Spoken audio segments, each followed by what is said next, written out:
청취자분을 위한 오늘의 탐구, 주제는 바로 영아기 운동 발달입니다.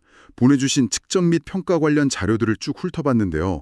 와, 정말 한 생명이 중력을 이겨내고 세상을 향해 첫걸음을 내딛기까지 그야말로 한편의 대서사시더라고요. 맞습니다. 그래서 저희는 오늘 단순히 언제 뒤집고 언제 걷는다 이런 체크리스트를 좀 넘어서서요. 아기의 그 작은 몸짓 하나하나에 숨겨진 뇌의 경이로운 진화 과정을 따라가 보려고 합니다. 아주 정확한 표현이십니다. 이게 무슨 정해진 순서대로 도장을 찍는 그런 퀘스트가 아니에요.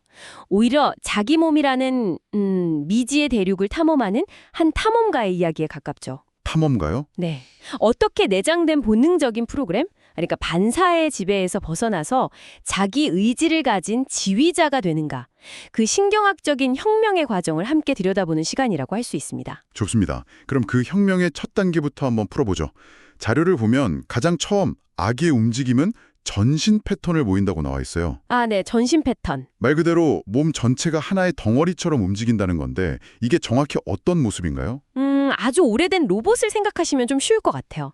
버튼이 온하고 오프 짝 두 개뿐인 그런 로봇이요. 아, 네네. 팔을 움직이라는 명령을 내리면 그 명령이 그냥 온몸의 회로에 다 전달돼서 팔뿐만 아니라 다리, 몸통까지 전부 뻣뻣하게 힘이 들어가는 거죠. 아주 자기 몸을 팔, 다리, 허리처럼 세분화해서 조절하는 그런 신경회로가 발달하지 않았기 때문에 움직임 하나에 엄청난 에너지를 쏟아붓는 아주 비효율적인 단계라고 할 수 있습니다. 아하. 그러니까 하나의 움직임을 위해서 온몸이 그냥 다 동원되는 거군요. 정말 비효율적이네요. 그런데 이 덩어리 같던 움직임이 어느 순간부터 정교해지기 시작합니다. 자료에서는 두 가지 극적인 변화를 짚어주는데 첫 번째가 바로 항중력 조절 능력이었어요. 네, 항중력 조절. 중력에 저항하는 힘이다 이런 뜻인데 이게 단순히 근육이 세지는 거랑은 좀 다른 이야기 같더라고요. 그렇습니다. 물론 근육의 힘도 중요한데 핵심은 조절 능력에 있어요. 조절 능력이요? 엎드린 아기가 고개를 번쩍 드는 그 순간을 한번 상상해 보세요.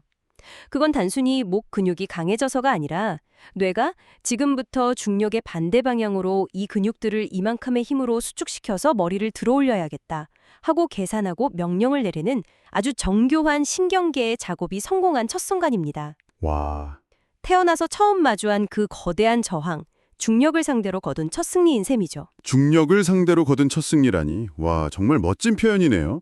그럼 두 번째 변화는 그 승리를 바탕으로 더 나아가는 거겠군요. 몸통과 팔다리가 따로 움직이는 분절 움직임이랑 몸을 비트는 회전이 가능해진다는 점. 이게 왜 그렇게 중요한 변화인가요? 앞서 말한 효율성과 직결되기 때문입니다. 아, 효율성. 이제 온오프 버튼만 있던 로봇에 부위별로 조절할 수 있는 다이얼이 여러 개 생긴 거예요. 장난감을 잡고 싶을 때 예전엔 온몸에 힘을 줘서 낑낑대면서 다가갔다면 이제는 몸통을 안정적으로 딱 고정한 채 팔만 뻗어서 낚아챌 수 있게 되는 거죠. 그렇군요. 불필요한 에너지 낭비가 사라지고 그 남는 에너지를 더 정교하고 의도적인 활동에 쓸 수 있게 됩니다. 바로 이 지점에서 의미 없는 허우적거림이 의미 있는 행동으로 바뀌기 시작하는 겁니다. 아까 무릎을 탁 쳤던 부분이 떠오르네요. 어떤 부분이었죠? 바로 중간선 조절, 그러니까 미드라인 컨트롤이라는 개념이었어요. 우리 몸의 정중앙, 코랑 배꼽을 잇는 이 가상의 선을 아기가 인식하기 시작한다는 건데 이게 왜 그렇게 결정적인 전환점인 건가요? 이건 발달 과정 전체의 흐름을 바꾸는 거대한 터닝 포인트라고 할 수 있습니다. 그전까지 아기한테 자기 몸은 그냥 막연한 덩어리일 뿐이에요. 오른쪽과 왼쪽이라는 개념 자체가 없죠. 맞아요. 오른손은 오른손대로, 왼손은 왼손대로 그냥 각자 허공을 휘젓고 있을 뿐입니다. 네, 보면 눈은 저쪽을 보는데 손은 엉뚱한 데가 있고 완전 따로 노는 느낌이죠. 그런데 어느 순간부터 아기가 두 손을 몸 가운데로 가져와서 깍지를 끼고 장난감을 오른손에서 왼손으로 옮기고 네. 또 양손으로 발을 접어서 입으로 가져가기 시작합니다. 이게 바로 그 중간선을 인식했다는 신호군요. 바로 그겁니다. 뇌가 드디어 자기 몸의 지도를 그리기 시작한 거예요. 몸의 지도요? 아, 내 몸은 왼쪽과 오른쪽으로 나뉘어 있고 이 둘을 중앙에서 만나게 할 수 있구나. 이것은 단순히 두 손을 모으는 행위가 아닙니다. 좌뇌와 우뇌가 서로 통신하면서 양쪽 신체를 정중앙에서 협력시키는 고도의 신경학적 과제입니다. 와, 이 중간선 넘기라는 과제를 통과해야만 비로소 몸의 양쪽을 이용해서 뒤집고 기고 앉는 훨씬 복잡한 움직임으로 나아갈 수 있는 자격이 주어지는 거죠. 그렇군요. 그럼 만약에 이 중간선 조절 능력이 좀 늦어지는 아기가 있다면 단순히 뒤집기가 늦어지는 것 이상의 영향이 있을 수도 있겠네요. 아, 좋은 질문입니다. 물론 개인차는 아주 크지만 이 양측 협응 능력은 단순히 대근육 발달에만 머무르지 않아요. 나중에 글씨를 쓸 때 한 손은 종이를 잡고 다른 손은 연필을 잡는다거나 가위질을 하는 것처럼 두 손을 다르게 사용하는 능력, 심지어는 눈으로 글자를 따라 읽는 능력이 기초가 되기도 하거든요. 몸의 양쪽을 조화롭게 쓰는 경험이 뇌의 균형 잡힌 발달에 그만큼 중요하기 때문입니다. 와, 아기의 손장난 하나에 그렇게 깊은 의미가 담겨 있었더니 정말 놀랍네요. 자, 이렇게 몸의 지도를 완성한 아기는 이제 본격적인 탐험에 나섭니다. 자료에서는 자세 전환의 연속성을 강조하던데 한 자세를 마스터하는 것보다 여러 자세를 물 흐르듯 오가는 게 더 중요하다고 하더라고요. 네, 발달은 정적인 상태가 아니라 역동적인 과정이니까요. 앉기에 성공했다고 박제되듯 앉아만 있는 아기는 없죠? 그렇죠. 앉아 있다가 흥미로운 장난감을 발견하면 다시 엎드려서 기어가고, 기어가다가 소파를 붙잡고 일어서고, 환경과 상호작용하기 위해 끊임없이 자신의 상태를 바꿉니다. 이 동적인 과정 속에서 근육과 신경계는 비교할 수 없을 만큼 정교하게 조율됩니다. 그 여정이 자료에 잘 정리되어 있었죠.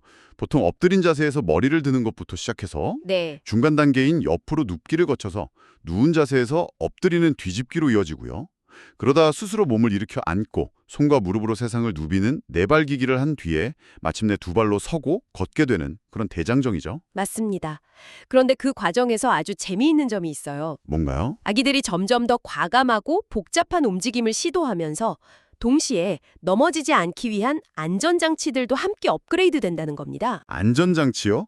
아, 자료에 나왔던 보호 신전 반응 같은 걸 말씀하시는군요. 네, 맞아요. 이름은 어려운데 우리가 넘어질 뻔할 때 본능적으로 손부터 뻗는 바로 그 행동이죠. 정확합니다.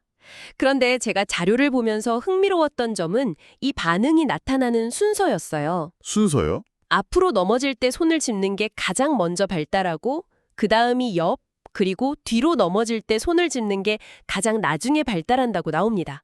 정말요? 왜 하필 뒤쪽이 가장 마지막일까요? 뒤로 넘어지는 것도 똑같이 위험할 텐데요. 아주 예리한 질문이십니다. 그건 바로 시각 정보와 관련이 깊습니다. 시각 정보요? 네, 우리의 뇌는 눈에 보이는 위험, 즉 앞으로 넘어지는 상황에 가장 먼저 대비하도록 프로그래밍 되어 있습니다. 그래서 앞쪽으로 손을 뻗는 반응이 가장 빨리 발달하죠. 아하, 반면에 눈에 보이지 않는 등 뒤의 공간은 뇌가 인식하고 대비하기까지 더 많은 시간과 경험이 필요합니다. 그래서 뒤로 손을 뻗는 반응은 가장 늦게, 보통은 혼자 앉기가 완전히 안정된 이후에 나타나게 되죠. 아하, 뇌가 위험을 인식하는 순서와 일치하는 거군요. 정말 합리적이네요. 그리고 또 다른 안전장치로 평형 반응도 있었죠. 네, 평형 반응. 흔들리는 버스에서 넘어지지 않으려고 애쓰는 것처럼 무게중심이 변해도 균형을 되찾으려는 반응이라고요. 네, 보호 반응이 이미 넘어진다고 판단했을 때 피해를 최소화하는 에어백이라면 평형 반응은 애초에 넘어지지 않도록 미세하게 차체를 제어하는 자세 제어 장치와 같습니다. 아, 에어백과 자세 제어 장치. 비유가 확실하네요. 이 두 가지 안전장치가 있기에 아기는 실패를 두려워하지 않고 계속해서 새로운 움직임에 도전할 수 있는 겁니다. 그렇군요. 자, 그럼 이제 이 모든 경이로운 발달을 지휘하는 컨트롤 타워, 바로 뇌에서 어떤 일이 벌어지는지 들여다볼 시간입니다. 자료 후반부는 중추신경 성숙 단계를 세 가지로 나누어 설명하는데 이게 마치 컴퓨터 운영체제가 버전업되는 과정 같아서 정말 흥미진진했어요. 비유가 아주 딱 들어맞습니다. 가장 기본적인 하드웨어 제어 프로그램인 바이오스에서 시작해서 점차 복잡한 응용 프로그램을 실행할 수 있는 윈도우나 맥 OS 같은 고등 운영체제로 발전하는 과정과 똑같습니다. 첫 번째 1단계는 척수 수준. 가장 원시적이고 기본적인 말 그대로 바이오스 단계네요. 그렇죠. 뜨거운 곳에 닿으면 나도 모르게 손을 떼는 것처럼 생존과 직결된 자동 반사들이 여기에 속혀져. 네, 생각이라는 과정이 끼어들 틈도 없이 몸이 먼저 반응해서 위험으로부터 신체를 보호하는 가장 깊숙이 내장된 생존 프로그램입니다. 그리고 2단계, 뇌줄기 수준으로 올라갑니다. 여기서부터 조금 복잡해지는데 머리의 위치에 따라 온몸의 근육 긴장도가 자동으로 변하는 반사들이 나타나요. 네, 맞습니다. 그런데 여기서 아주 재미있는 사실은 이 반사들이 발달에 꼭 필요하지만 동시에 반드시 사라져야만 다음 단계로 갈 수 있다는 점이었어요. 바로 그 지점이 핵심입니다. 대표적인 예가 자료에도 나온 비대칭 긴장성 목 반사, ATNR입니다. 아, ATNR. 흔히 펜싱 자세 반사라고도 불리죠. 아, 저도 본 적 있어요. 아기 고개를 한쪽으로 돌리면 그 바라보는 쪽 팔다리는 쭉 펴지고 반대쪽은 구부러지는 그 자세 맞죠? 네네. 정말 신기했는데 그게 반사였군요. 네. 이 반사는 아기가 자기 손을 시야 안에 넣게 해서 눈과 손의 협응 능력을 발달시키는 아주 중요한 기초공사 역할을 합니다. 말하자면 건물을 지을 때 세우는 비계나 겉붙집 같은 거죠. 아, 비계나 겉붙지. 그런데 한번 생각해 보세요. 건물이 완성된 후에도 비계를 철거하지 않으면 어떻게 될까요? 창문도 가리고 문으로 드나들기도 힘들고 건물을 제대로 쓸 수가 없겠죠? 정확합니다. ATNR도 마찬가지예요. 이 반사가 사라지지 않고 계속 남아있으면 아기가 눈앞에 장난감을 잡으려고 고개를 돌리는 순간 의지와 상관없이 팔이 쭉 펴져버립니다. 헉! 잡으려고 팔을 구부리려는 의지를 원시적인 반사가 이겨버리는 거죠. 아, 의도적인 움직임을 방해하는 거군요. 그렇습니다. 의도적인 움직임을 위한 길을 터주기 위해 한때 길을 안내했던 반사가 이제는 사라져줘야 하는 겁니다. 와, 이제야 반사가 사라지는 게 아니라 통합된다고 표현한 이유를 알겠네요. 더 이상 필요 없어져서 버리는 게 아니라 더 상위 시스템 안으로 흡수되어서 통제받는다는 의미군요. 바로 그겁니다. 정말 놀랍습니다. 저도 제 첫 아이가 이 펜싱 자세를 취하는 걸 보고 아내가 얘가 벌써부터 검객이 되려나 봐 하고 농담했던 기억이 나네요. 그땐 그게 다음 발달을 위해 반드시 사라져야 할 과정이라는 건 꿈에도 몰랐죠. 아, 정말 좋은 예시네요. 자, 그렇게 9버전의 프로그램을 성공적으로 통합하고 나면 마침내 3단계 중간뇌 수준으로 운영체제가 업그레이드 됩니다. 네, 드디어. 자료에 따르면 이때부터는 더 이상 단순한 반사가 아니라 정교한 반응의 시대가 열린다고요. 네, 반사가 동전 넣으면 음료수 나오면 자판기처럼 특정 자극에 대한 자동적인 출력이라면 반응은 변화무쌍한 도로 상황에 맞춰서 핸들이나 엑셀을 조작하는 운전과 같습니다.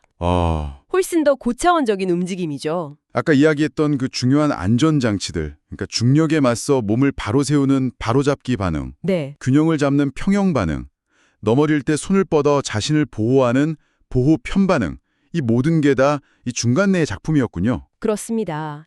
2단계에 이르러서야 비로소 아기는 예측 불가능한 세상 속에서도 자신의 몸을 안정적으로 유지하고 넘어져도 스스로를 보호하며 원하는 목표를 향해 자유롭게 몸을 움직일 수 있는 진정한 탐험가가 되는 겁니다. 그러네요. 자료의 마지막 문장이 이 모든 과정을 정말 완벽하게 꿰뚫고 있다는 생각이 듭니다. 운동 발달은 척수와 뇌줄기 수준의 원시 반사에서 시작하여 중간뇌 수준의 바로잡기, 평형, 보호 반응이 발달함에 따라 반사의 지배에서 벗어나 선택적인 수혜 운동으로 진화한다. 결국 모든 걸 한 문장으로 요약하면 바로 그겁니다. 아기는 처음엔 원시적인 반사의 꼭두각시 같아요. 척수나 뇌줄기 레벨의 자동 프로그램에 따라 움직이죠. 네. 하지만 뇌가 발달하면서, 즉 중간뇌라는 상위 컨트롤 타워가 제 역할을 하기 시작하면 스스로 균형 잡고 몸을 바로 세우고 자신을 보호하는 정교한 반응 시스템이 생겨납니다. 그때부터 비로소 반사의 지배에서 벗어나서 진짜 내가 원하는 움직임을 선택하고 조절하는 주체로 거듭나는 겁니다. 오늘은 영아기 운동 발달이라는 정말 놀라운 여정에 함께 따라가 봤습니다. 반사라는 내장 프로그램의 꼭두각시에서 시작해서 중력을 이기고 내 몸에 지도를 그리고 마침내 자기 의지를 가진 움직임의 지휘자로 성장하기까지. 아기의 작은 몸짓 하나하나가 실은 뇌의 위대한 혁명이었네요. 그리고 그 혁명은 단순히 몸을 움직이는 기술을 배우는 것 이상의 의미를 가집니다. 아기가 자기 의지대로 세상을 탐색하기 시작하는 바로 그 순간부터 세상을 인식하고 이해하는 방식, 즉 인지 능력의 틀 자체가 근본적으로 확장되기 시작하거든요. 여기서 청취자분께 이런 질문을 한번 던져보고 싶습니다. 그렇다면 성인이 된 지금 우리가 무심코 취하는 자세나 자유로운 신체 활동은 우리의 사고방식과 감정 상태에 과연 얼마나 깊은 영향을 미치고 있을까요?